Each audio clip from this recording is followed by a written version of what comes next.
Hi everyone, I'm Shubhankar Shakia. So today I would like to give you this quotation, and this quotation is really very powerful. 2% people who know very well how to think well will always supersede 98% people who do not know how to think well. Basically, what I'm talking about right now, you have to develop the thinking ability, because if you don't have thinking ability, anybody can think for yourself and anybody can think less for yourself. Because right now, thinking development, it is one of the most important development which people don't have right now. So we are living in an era which is highly competitive, which is highly, I would say, outrageous, which is highly volatile.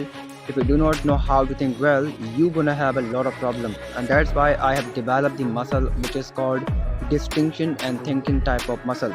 Because I know very well, if I do not know how to think well, if I do not know how to think, there are people who gonna think for me, and I don't want people should think for me.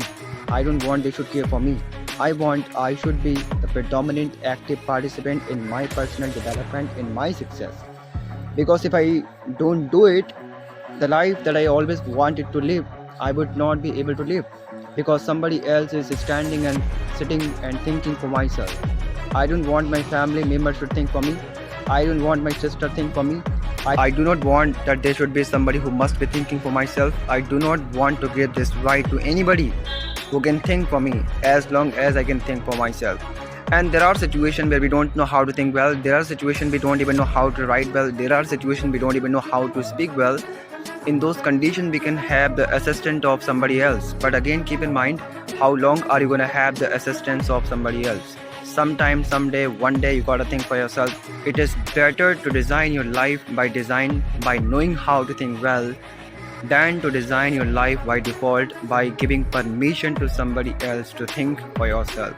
Never ever give the right to the people to think for yourself. You should be giving the right for yourself only, because if you have given the right for the people to think for yourself, your life is going to become messed up, which you don't really like. Thank you so much. Have a great day.